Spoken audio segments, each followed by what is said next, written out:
Gracias, Carlos. Vamos a empezar con el sermón del día de hoy. Si me haces el favor.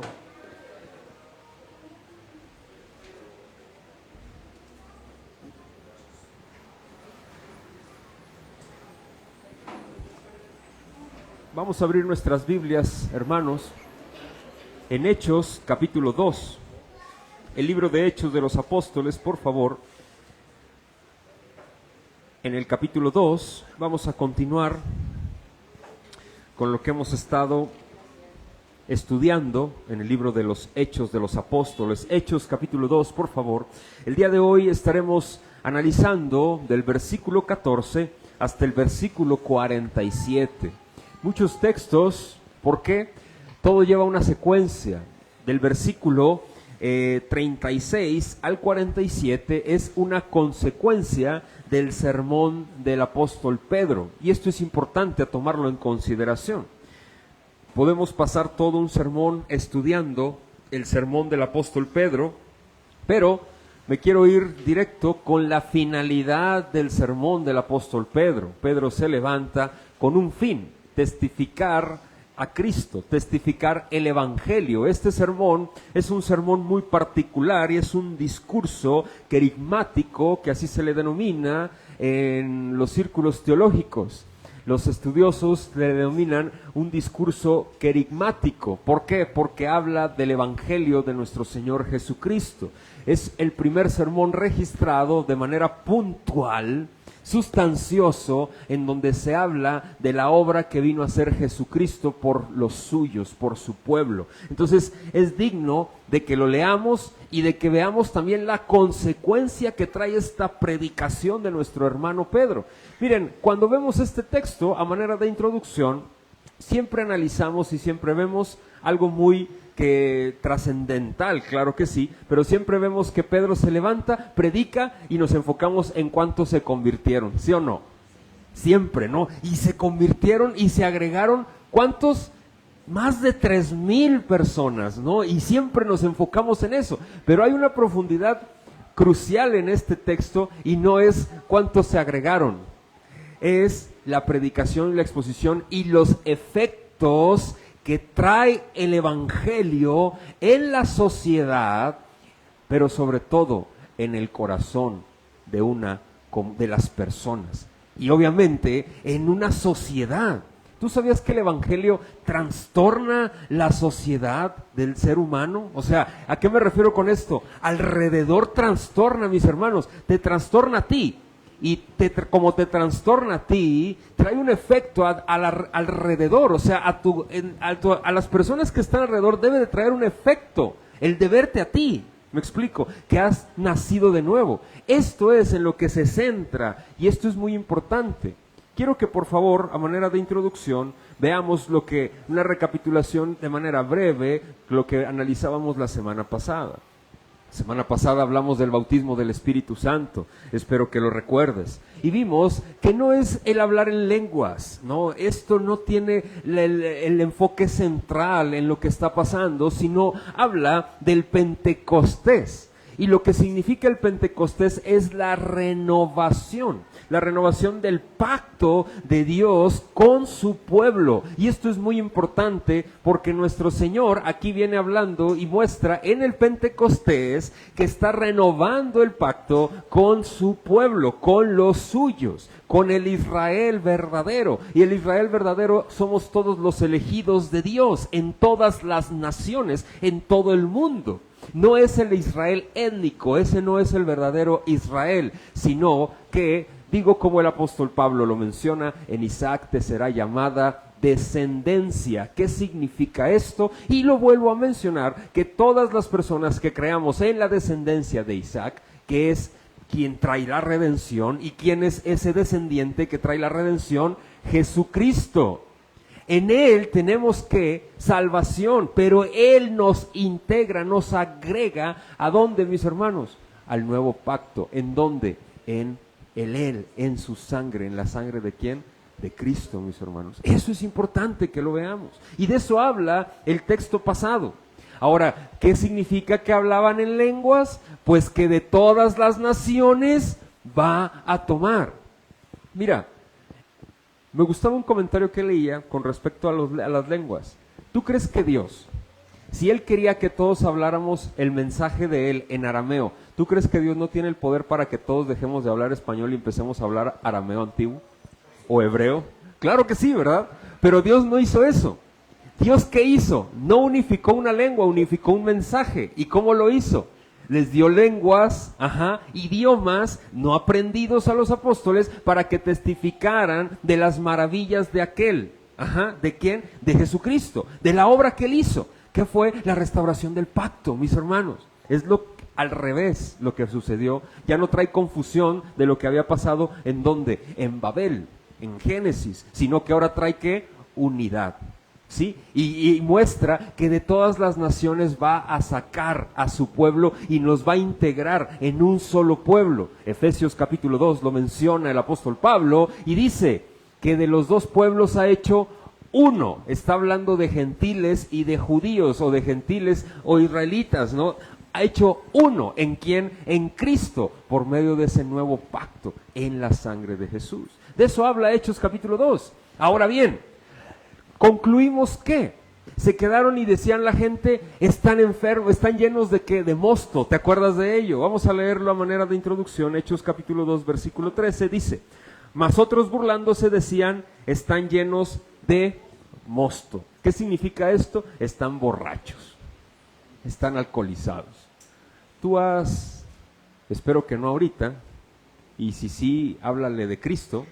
¿Has convivido con un borracho alguna vez? Y me río. Oye, ¿qué puedes convivir con un borracho? Dime. O sea, ¿qué puedes convivir con un borracho, con alguien que está alcoholizado? Dime. Para empezar, no se le entiende cómo habla. ¿A poco no? Bueno, no es que yo ande borracho, pero en mi época pasada tuve esos deslices, ¿no? Pero ¿a poco no, mis hermanos? ¿Has convivido con un borracho? ¿Sí o no? No se le entiende absolutamente nada. La gente se empieza a burlar aquí y dice, están borrachos, no se les entiende nada. Bueno, no les entendían algunos, pero otros sí les comprendían. Y Pedro se levanta, después de haber sido llenado con el Espíritu Santo, se levanta porque el objetivo de ser lleno del Espíritu Santo, o bautizado y sumergido en el Espíritu Santo, ¿cuál es? Ser integrado al pueblo de Dios, número 1. Y número 2, mis hermanos, ser testigo. ¿De quién? De Jesucristo. En Jerusalén, ¿te acuerdas? Hechos capítulo 1, este es el mapa de todo Hechos. Hechos capítulo 1, versículo 8. Y me seréis testigos en Jerusalén, en Judea, en Samaria y hasta lo último ¿de qué? De la tierra. Aquí estamos nosotros. Checa lo que dice Pedro, y en consecuencia de lo que están haciendo mención esas personas, la mayoría, según aquí muestra el texto, Pedro se levanta y dice, varones, hermanos, no están borrachos. Checa lo que menciona el texto. El esquema de mi sermón es el siguiente. La primera es la predicación de Pedro, del 14 al 36. Lo voy a leer al momento, como son muchos versículos, voy a leer del versículo 14 al versículo 36 y lo voy a ir explicando. ¿Sí me explico? ¿Sí queda claro? Después voy a brincar, eso mismo me va a dar pie a brincar a mi segundo punto de mi sermón, que va a ser la membresía y la vida de la iglesia en Jerusalén. Y esto es muy importante porque trae afectación, ¿sí? Social, ¿te acuerdas cómo empecé? El evangelio trae afectación social y personal. ¿Sí me explico? Por eso algunas personas inconversas no nos pueden ver a los cristianos porque dicen, ya te lavaron el cerebro. Qué padre que me lavaron el cerebro. Yo digo, gloria al Señor que me lavaron el cerebro, que me lavó Cristo el cerebro y me transformó, ¿verdad? Checa lo que dice Hechos capítulo 2, versículo 14, lo siguiente.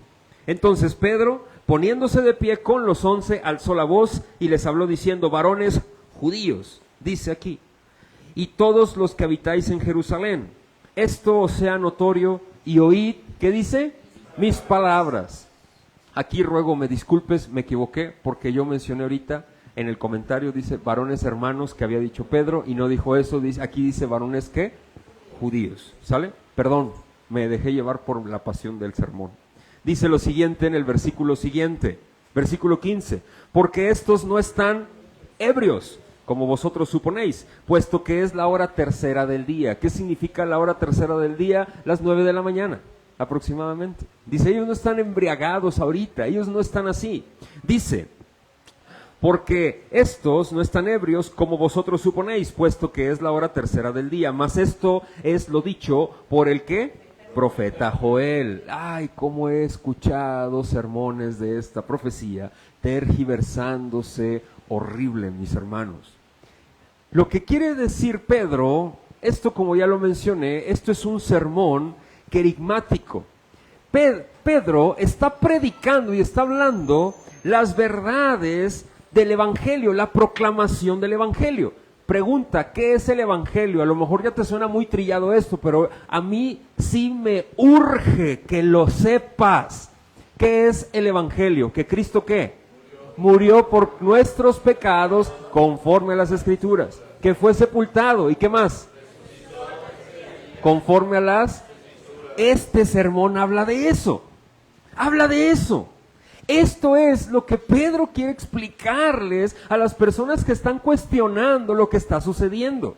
Esto es muy importante porque la consecuencia va a ser estrepitosa alrededor. Checa lo que menciona más adelante y va a mencionar un texto del Antiguo Testamento, como le llamamos nosotros. Esto es importante porque Pedro nos está mostrando cómo se debe de predicar. ¿Cómo? Este texto, lo que él va a hablar, lo va a afirmar con textos de las Sagradas Escrituras y no de su mente. Aunque Pedro estaba lleno del Espíritu Santo, él no está hablando por su propia cuenta. No está declarando lo que está declarando de manera particular, sino que está afirmando, confirmando lo que las Escrituras están diciendo. Lo que se profetizó por parte de Joel. Y dice lo siguiente, mas esto se ha dicho por el profeta Joel, verso 17, en los postreros días, dice Dios, derramaré de mi espíritu, ¿qué dice? Sobre toda carne. Esto es muy importante y altamente relevante. Está haciendo mención a que en los postreros días son... Desde que, y lo entendían los discípulos de esta manera, en ya apóstoles, desde que Jesús vino, ascendió, hasta que Él regrese.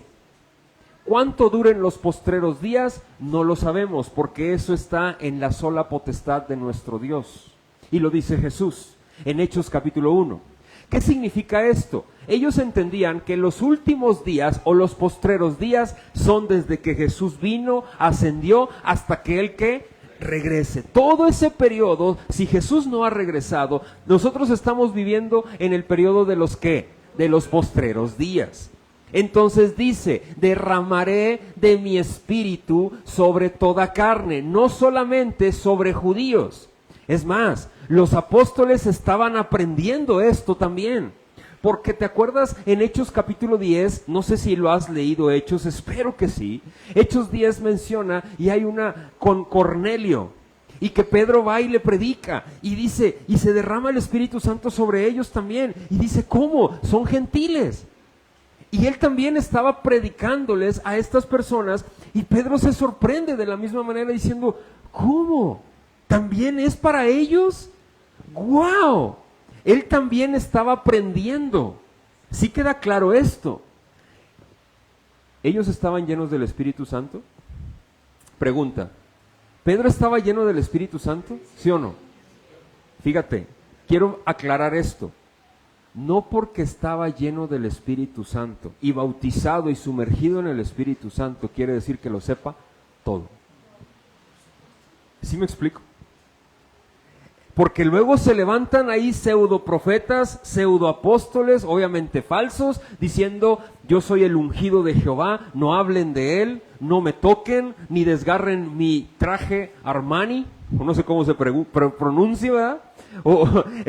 Ni lo desgarres mis vestiduras, porque yo soy el ungido de Jehová, y yo sé todo. ¡Ah, su máquina! Eres tú, esperamos a otro, ¿no?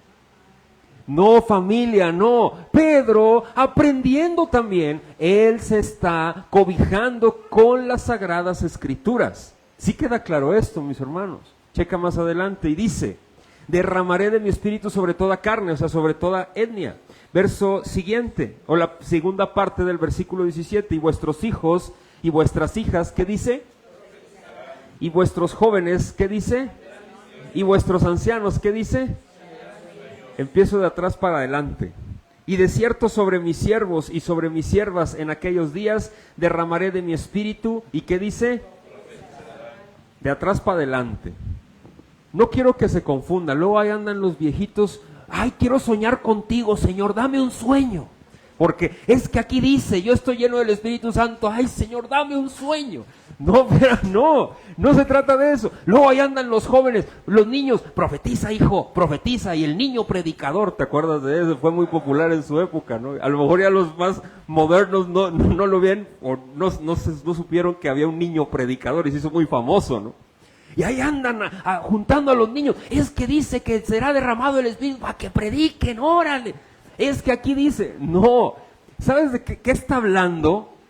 Es profecía. Es lenguaje, ¿qué?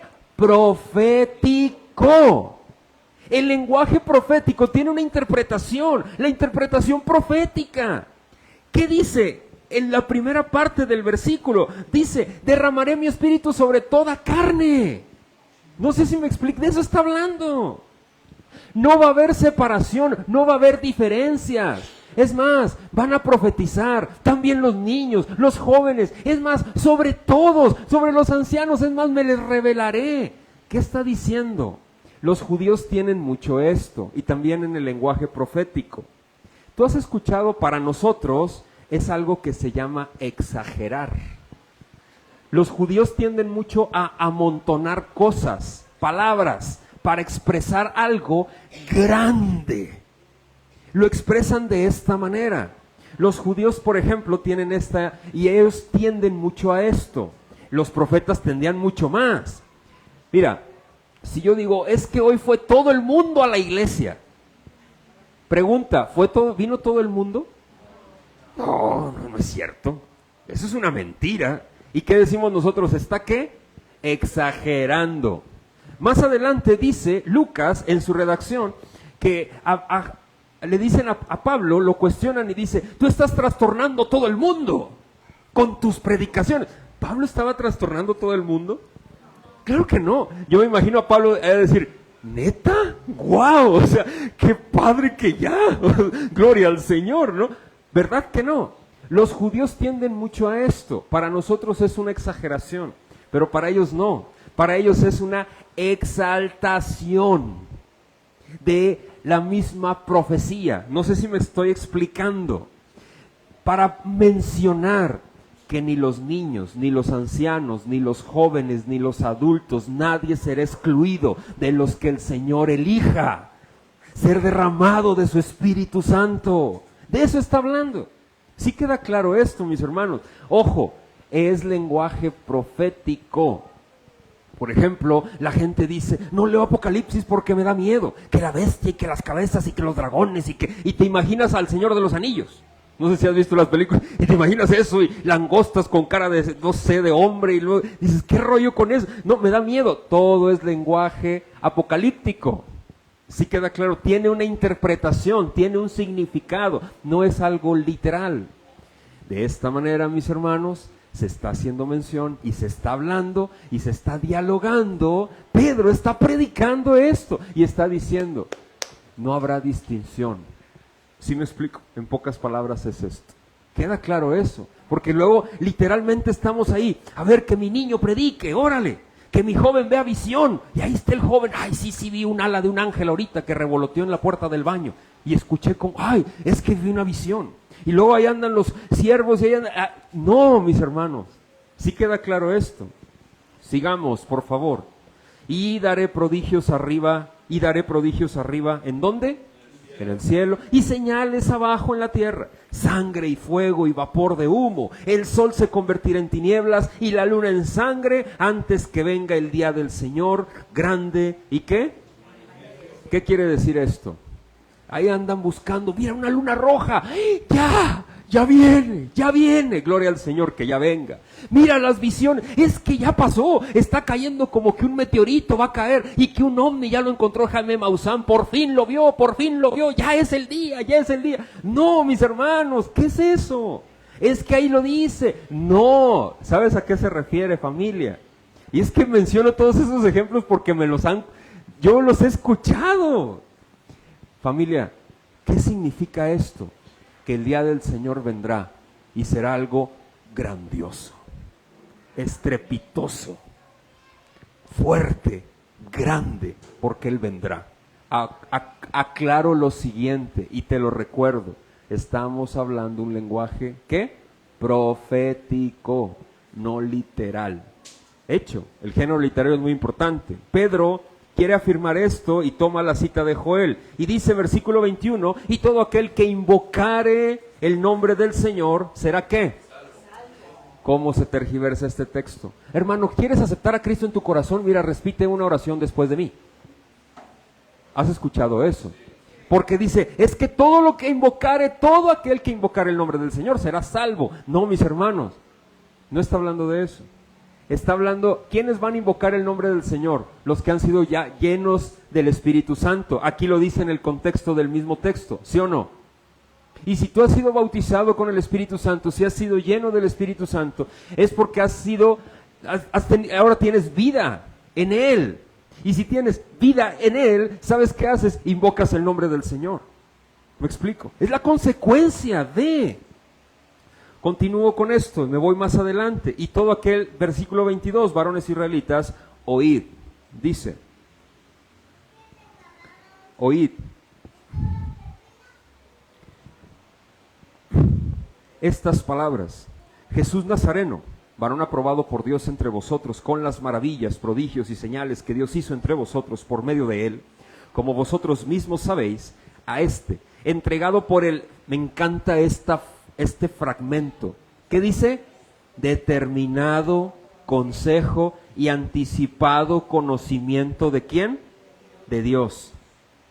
A ver, ¿sí están siguiéndome? Versículo 23, a entregado ¿por qué? Determinado consejo y anticipado conocimiento de Dios.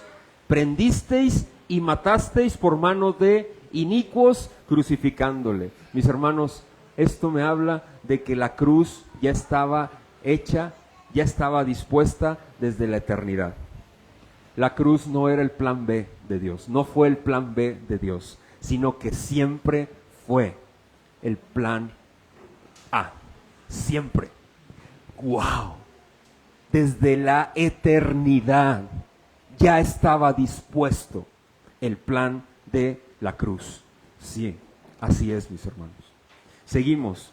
Y esto habla de cómo Dios conoce absolutamente todas las cosas, sabe todas las cosas, Él es soberano, su decreto divino se llevará a cabo en el tiempo cuando Él lo ha dicho, al cual Dios levantó sueltos los dolores de la muerte, por cuanto era imposible que fuese retenido por ella. ¿Te acuerdas? Ese es el Evangelio. Está hablando de la resurrección, está hablando de que se cumple. Cuando Él dice que por el determinado consejo anticipado ya se iba a llevar a cabo la crucifixión, ya estaba desde la eternidad pensada, era porque eso es el Evangelio. Está hablando de que Jesús iba a morir por los suyos desde antes de la fundación del mundo. Ya. Está hablando más adelante, mis hermanos, de la resurrección. Ya. Gloria a Dios por eso. Checa, Él está predicando a Cristo y está confirmando su predicación por medio de ¿qué? De las Sagradas Escrituras. Y viene y cita un salmo, porque David dice de él, veía al Señor siempre delante de mí, porque está a mi diestra, no será conmovido. Por lo cual mi corazón se alegró y se gozó mi lengua, y aún mi carne descansará en esperanza, porque no dejarás mi alma, ¿en dónde? En el Hades, en el lugar de los muertos, ni permitirás que tu santo vea corrupción.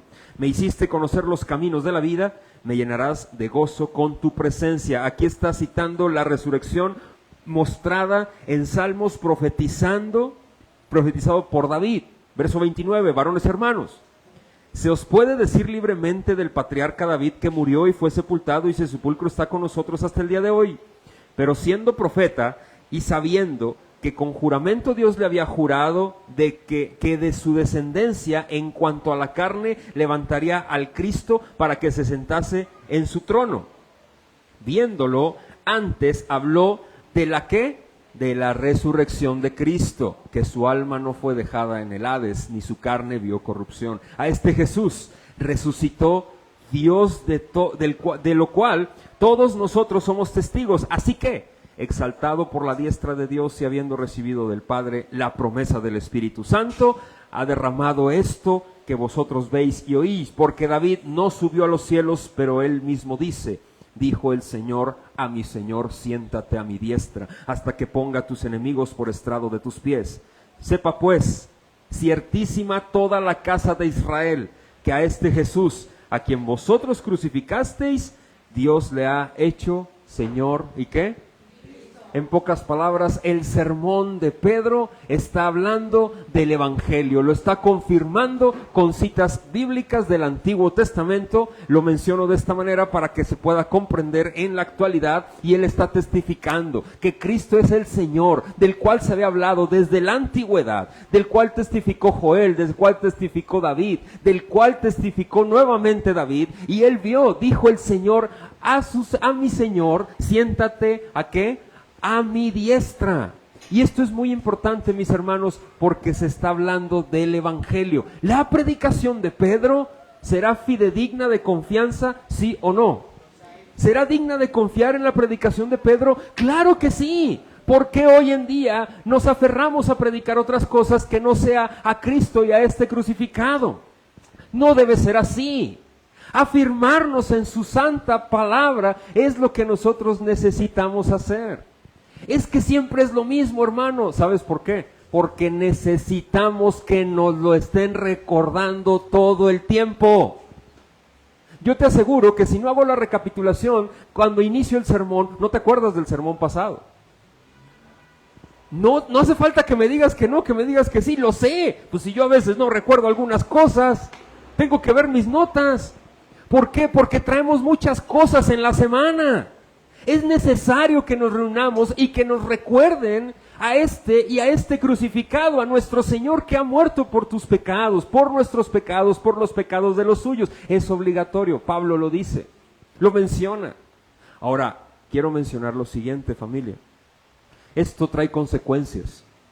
Cuando se expone el Evangelio trae una consecuencia tremenda en los corazones de los elegidos. Ojo, ¿en los corazones de quiénes? Así de fácil, de los elegidos. Para los que no son elegidos, el mensaje del Evangelio es basura, es nada. Escucha bien lo que voy a decir. Para los que no son elegidos, el mensaje del Evangelio es nada. Pero para nosotros, los escogidos, desde antes de la fundación del mundo, es poder de Dios para la salvación. Es más, es nuestro mensaje. Pero para los inconversos, los perdidos desde la eternidad, es más, para los que no son elegidos, los que no han sido predestinados, mis hermanos, no pasa nada. En nosotros ocurre algo, pero ¿sabes por qué pasa? Cuando trae afectación, mis hermanos, el Evangelio en nosotros, es porque Dios ya nos dio vida. Esto opera así, y es lo que quiero mencionar. Dios te da vida, y porque Dios te da vida, el mensaje del Evangelio que escuchas trae afectación a tu vida. ¿A la vida de qué? De los elegidos. Eso se le llama gracia irresistible. ¿Qué significa esto, mis hermanos? Que los elegidos, cuando Dios les da vida, en el momento que Él quiere darles vida, cuando escuchan el Evangelio, Mis hermanos, ellos no se pueden resistir al llamado que Dios les hace. No es a la fuerza. ¿Por qué? Porque ya te dio vida. No sé si me explico. Y gloria a Dios por eso. Gloria a Dios por eso. Entonces, familia, quiero continuar con esto porque va a haber afectación en las personas que están escuchando el sermón de Pedro. Va a haber afectación en tu vida. Hermano, hermana, pregunta. ¿El Evangelio ha traído afectación a tu vida? A la mía sí. Mucho. Mucho. Y espero en el Señor Jesucristo que en tu vida también. Dice lo siguiente, versículo 37, y esto me lleva a mi segundo punto. Al oír esto, se compungieron de corazón. Compungir es sentir un dolor en lo más profundo de su ser. Eso significa. Y dijeron a Pedro y a otros apóstoles, varones, ¿qué dice? A ver, otra vez. ¿Qué dice? ¿Varones qué? Esto es impresionante. Pedro les está predicando a unos que le estaban diciendo que estaban borrachos y que se estaban burlando de ellos, ¿de acuerdo? Y fíjate lo que dicen ahora ellos. ¿Qué dicen? ¿Varones qué? ¡Guau! Me gustaba un comentario que leía que decía, miren el lenguaje que ahora están empleando, después de haber escuchado el sermón de Pedro. Es más que probable que a lo mejor no todos, pero sí algunos de los que escucharon este mensaje, Dios les dio vida. Y fueron los que dijeron, varones hermanos, ¿qué haremos? Porque ellos sintieron dolor por su pecado. Pedro les estaba testificando de que habían crucificado al Señor de los cielos. Ahora, checa esto, es muy importante, porque ellos se compungen en su corazón y dicen, varones hermanos, ¿qué haremos? ¿Qué haremos?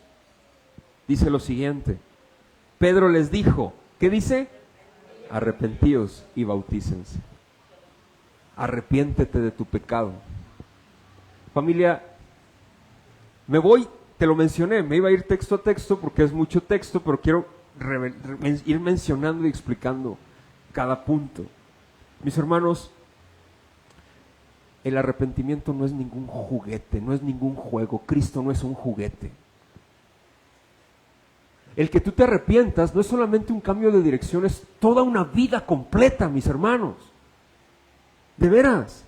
El arrepentimiento no es un remordimiento del corazón. Ay, me siento porque me porté mal. ¿Cuál me porté mal? Eso no es un arrepentimiento genuino. Un arrepentimiento genuino es humillarte delante del Señor. Decir, ¿sabes qué? No más. No más. Se acabó. Ya no quiero esa vida pasada. Si verdaderamente has nacido de nuevo, mis hermanos, no vas a amar tu pecado. Mira, he escuchado malamente que personas dicen, ay, es que el pecado es muy rico. Para un cristiano el pecado no es rico. Para un hijo de Dios el pecado no es nada sabroso, mis hermanos. El pecado produce dolor en el corazón de un cristiano. Por Dios. Por Dios. Estos hombres no siguieron igual en su vida. Pedro, platícame si Pedro siguió pescando. Se convirtió en un pescador de hombres. Es más, él y su esposa siguieron adelante. Familia, el cristianismo no es un juego. Y no es que yo sea buena onda. Ay, mira, el pastor es bien buena onda. No, bórrame a mí del mapa. Entrégale tu vida a Cristo y arrepiéntete de tu pecado. Yo sé que algunos de ustedes tienen vidas secundarias. ¿Y qué es esto? Vidas escondidas abajo de las piedras. ¿Y alguna vez has tocado una piedra y la has levantado? ¿Qué sale de abajo? Las cochinillas. Algunos son cristianos cochinilla. Ay, lombrices, ya se fue peor el tocayo, ¿no? Cristianos lombrices. Ay, caray, no, tocayo, le perdió las cochinillas, se hacen bolitas. Familia, ya basta. Cánsate de vivir. Ay, es que el pecado es sabroso. ¿Cuál sabroso? ¿Sabes? La paga del pecado es ¿qué? ¿Tú crees que es sabroso?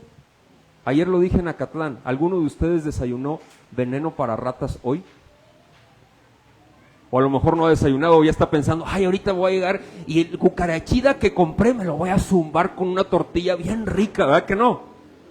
El pecado es así, es veneno.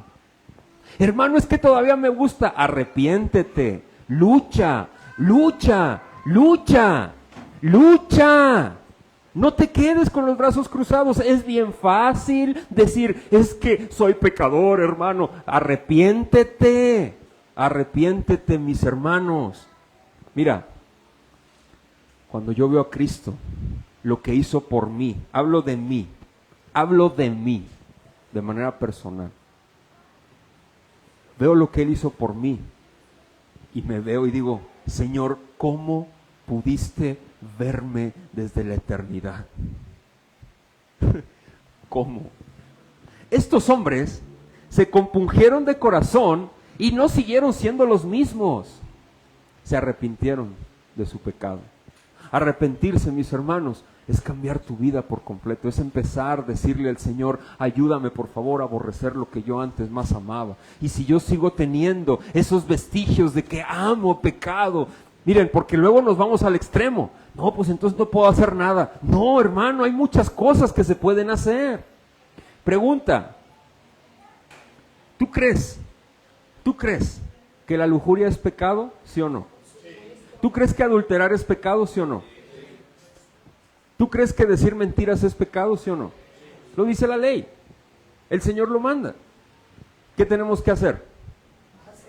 Arrepentirnos, número 1, pedirle perdón al Señor, su ayuda, su conclemencia, y si yo estoy cayendo, Señor, ayúdame, ya no lo quiero hacer.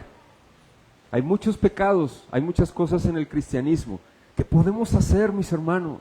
No todo es pecado, claro que no. Pero mis hermanos, tú sabes de lo que te estoy hablando. Y no quiero profundizar más en esto, pero tú y yo sabemos de qué estamos hablando. Tú y yo sabemos de lo que estamos hablando. Arrepiéntete. Ya cánsate de vivir sumergido pensando que si al pastor me da el visto bueno, ya, gloria a Dios, ya voy al cielo porque estoy bien con el pastor. No, yo no te voy a salvar. Cristo es el que nos salva. Él es en el que hay arrepentimiento, en Él hay perdón, ¿sí? Y si te llama la atención uno de tus pecados pasados, busca ayuda, hermano.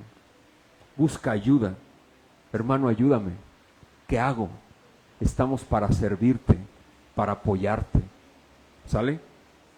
Vamos a seguir, por favor. Estos hombres dice Pedro, le dice, arrepentíos. Dice, y bautícese cada uno de vosotros en el nombre de Jesucristo para perdón de los pecados y recibiréis el don. ¿De qué? Del Espíritu Santo. Porque para vosotros es la promesa y para vuestros hijos y para todos los que están lejos. Y aquí explica lo que ven hablando de Joel. Versículo, y para cuántos el Señor nuestro Dios, ¿qué dice? Llamare. ¿Quién es el que llama? Dios es el que llama, el Señor es el que llama. Él produce en nosotros el arrepentimiento.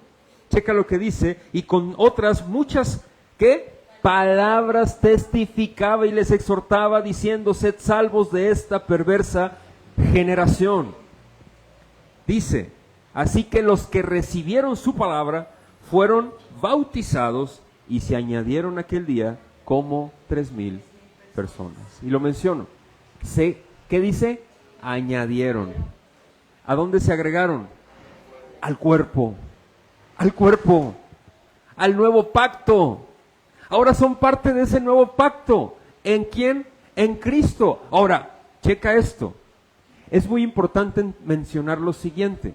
Ellos se agregan al cuerpo de la iglesia que estaba empezando apenas. ¿Sí me explico? Porque muchos de aquí eran hermanos, pero aquí también había muchos que no, que se dejaron llevar por la masa. ¿Me explico? Y que si hay gente que se deja llevar así por la gente, se va a bautizar, yo también me quiero bautizar, y ahí vas, árale, sí, ¿qué onda?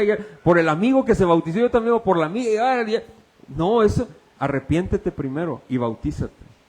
Esto es muy importante, ¿por qué? como 3,000 personas, y perseveraban en la doctrina de los apóstoles, en la comunión unos con otros, y en el partimiento del pan y en las oraciones. Esto es muy importante, mis hermanos, porque está hablando ya de una comunidad. ¿Te acuerdas que mencioné? La iglesia trae afectación social y también trae afectación particular. Esto es lo que está pasando con estos primeros discípulos.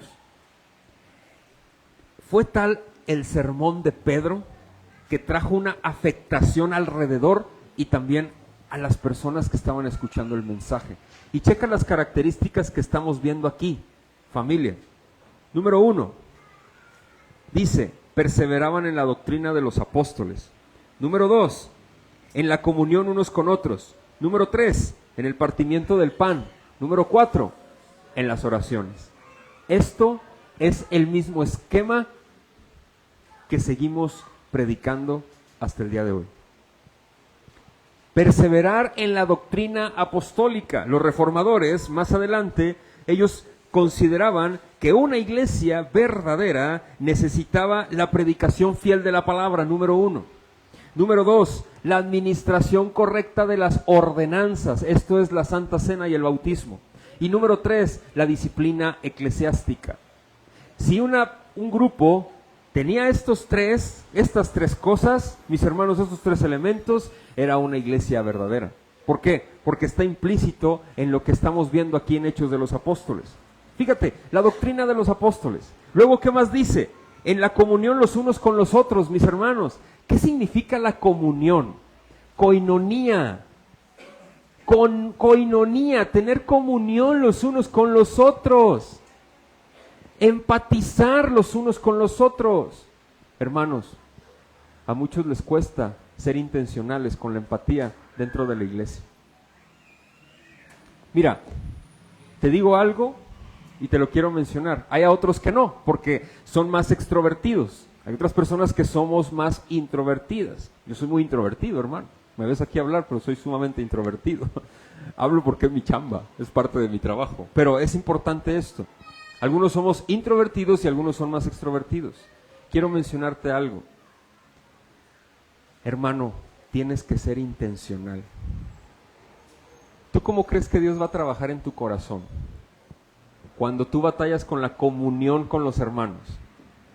¿Crees que va a poner a puras personas de acuerdo a tu forma de ser? ¿Con tus características? ¿Y con lo que a ti te gusta, con las personas que a ti te caen bien? ¿Mande? No. Lo que sí te puedo asegurar es que Dios va a poner en la familia de Dios las personas que son necesarias para tu crecimiento espiritual. No sé si me explico. Y así, porque el Señor trabaja incluso con los que va agregando. Es más, porque es que Él mismo va agregando a quienes son salvos. Así de fácil. Él va agregando al rebaño quien tiene que estar. Y como hace falta el extrovertido, también hace falta el introvertido. Pero introvertido, sé intencional. No sé si me explico. Sé intencional. Busca. ¿Qué significa? Ten la intención de acercarte a tu hermano, al que nunca le hablas. Oye, extrovertido, sé intencional, por favor, con tus hermanos también. Es importante esto, mis hermanos. Ejerzamos y crezcamos en la comunión los unos con los otros. Aquí en la Iglesia La Roca, yo te lo digo, sí veo un poquito esa deficiencia. Y creo que es un área de oportunidad como congregación. No estoy hablando de todos, pero sí veo que necesitamos ser más empáticos los unos con los otros. ¿Sí me explico? Por favor, por favor. A veces participamos de la cena del Señor, como ya lo he mencionado en otras ocasiones, termina la oración, abro los ojos, la mecha, ya se fueron, ya se fue. No creo en el rapto, pero digo, caray, ya fue el rapto, antes la tribulacionista, o qué onda, no, o sea, nada, ya se fue el hermano, como Batman, no sé si te acuerdas de Batman que ponía, pum, bombas de humo y se desaparecía, hace cuenta así, pum, y sin bomba de humo, o sea, mejor que David Copperfield, ¿no? Y que Batman. No, hermano, no, va a haber ágape, cómo me cuesta socializar, es bíblico, hermano, perdón que te lo diga, es bíblico. Es que es bíblico, ¿qué hago? Lo tengo que predicar. Continúo. Esto es muy importante en el partimiento del pan, la Santa Cena, y orar los unos por los otros. Concluyo mi sermón y voy con mis conclusiones. Termino con el verso 43 y 47. Y sobrevino temor a toda persona, y muchas maravillas y señales eran hechas, ¿por quiénes? ¿Por la iglesia? Por los apóstoles, porque ellos tenían el pronunciamiento directo de nuestro Señor Jesucristo. Todos los que habían creído estaban, ¿qué dice? Juntos, y tenían en común, ¿qué? Todas las cosas. Esto significa que tenían una comunión extraordinaria. No significa que todos tenían, no sé, negocios y todo, no, sino habla que tenían una comunión extraordinaria los unos con los otros. Y vendían sus propiedades y sus bienes y lo repartían a todos según la necesidad de cada uno. Y perseveraban unánimes cada día en el templo, y partiendo el pan en las casas, comían juntos con alegría y sencillez de corazón, las fiestas del ágape. Verso 47, alabando a Dios y teniendo favor con todo, ¿qué dice? El pueblo. Y el Señor añadía cada día, ¿a quién? A la iglesia, a los que habían de ser. El Señor añade y el Señor quita. ¿Sí? El Señor añade, mis hermanos, a quien han de ser salvos, a su iglesia. Familia, quiero concluir con esto. Mis hermanos, la iglesia, cuando el Evangelio, mis hermanos, trastorna la vida personal del ser humano, del escogido de Dios, hay consecuencias sociales. Cuando nosotros, mis hermanos, nos reunimos en esta congregación local, hay consecuencias sociales. ¿Sí me explico? Hay gente que pasa por aquí, allá afuera, y va y sube, y se fijan, ¿no? Y algunos, y trae consecuencias, no solamente en esto, también en nuestra vida cotidiana hay consecuencias, mis hermanos. Hay consecuencias siempre. El Evangelio, si tú eres un hijo de Dios, ha trastornado tu vida. Y si ha trastornado tu vida, hay consecuencias, familia. Consecuencias correctas, consecuencias de que Dios es el Señor de tu vida, consecuencias de que tú ya no eres el mismo que eras antes, consecuencias de arrepentimiento, como lo dice la Biblia, hay frutos dignos de arrepentimiento, hay personas que pueden testificar y decir, Él no es el mismo, porque hay algo, pasó algo en su vida, está ocurriendo algo, o sucedió algo, mis hermanos. El Evangelio afecta a la sociedad. El Evangelio afecta a la sociedad. ¿Por qué? Te voy a decir por qué. Jesús en Juan capítulo 17 ora y dice, Padre, que ellos sean uno, así como tú y yo somos uno. ¿Sabes qué significa eso? La sociedad ve a Cristo en su novia, que es la iglesia. ¿Sí me explico? Esto ocurre en el matrimonio también. Cuando te casas, cambias, ¿sí o no? O para bien o para mal, porque hay afectaciones. Nosotros somos la novia de Cristo, obviamente es un cambio para bien, y las cosas malas se van quitando o se quitan. ¿Sí me explico? Te invito a que seamos sal, seamos luz en este mundo caído. Número 1. Número 2, familia. Este discurso es muy interesante, el que voy a leer. Es un discurso anónimo, pero fue dado y es un escrito en griego que se encontró a Diogneto. Y esto es muy interesante, te lo quiero leer, porque esto era la afectación social que se veía en la iglesia, en los principios de la iglesia. Fíjate lo que está sucediendo en esta época, fuera de la Biblia. Fíjate lo que decían de los cristianos, viven en sus propias tierras, pero como extranjeros. Contribuyen a todo lo que se les sucede como ciudadanos, pero al mismo tiempo lo soportan todo como extranjeros. Toda la tierra es para ellos como su patria, y cualquier patria les es tierra extraña. Están en la carne, pero no siguen los designios de la carne. Viven en la tierra, pero son ciudadanos del cielo. Otra vez, lo que menciona esta carta, simple y sencillamente, dice estos hermanos han sido afectados tanto que aunque viven en este mundo, parece que son extranjeros de este mundo. Aunque abrazan y hacen cosas de este mundo, no viven ni militan como el mundo nos demanda que debemos militar. Esto es algo extraordinario. Mis hermanos, somos iglesia, pero como iglesia, como personas nacidas de nuevo, tenemos que testificar de aquel que ha hecho las cosas por nosotros delante del Señor. Mis hermanos, la gente se tiene que dar cuenta que nosotros le pertenecemos a un amo y a un Señor. No podemos estar guardando silencio con nuestra vida, ni con nuestras voces, de no hablar de Cristo y de este crucificado. Mis hermanos, por favor, no podemos estar viviendo de acuerdo a la carne, a los principios del mundo, a eso me refiero. Somos extranjeros. Y me sale y me nace esta pregunta y concluyo con esto. ¿Qué tanto anhelas el cielo? ¿Es tu esperanza de verdad? ¿Qué tanto deseas el cielo, mis hermanos? ¿Qué tanto lo anhelas? ¿Vives deseándolo cada vez más? ¿O estás más preocupado por lo que va a pasar el día de mañana? Yo quiero que Él venga. Ya. Y lo he platicado con mi esposa y a veces ella dice, que ya venga, amor. Que ya venga. A veces eso parece muy exagerado. Familia, para nosotros no puede ser exagerado. Te recomiendo un librito que se llama El progreso del peregrino. ¿Lo has leído alguna vez? Es un cuento de John Bunyan, un puritano. Léelo. Voy a solicitarlos más para tenerlos en la mesita de literatura de la iglesia. Llévate uno, léelo. Familia, vive, aprende a vivir como extranjero en un mundo que cada día se está cayendo a pedazos. Seamos iglesia para testificar más de Cristo allá afuera. Número 3, no nos dejemos amedrentar por nada ni por nadie en el mundo.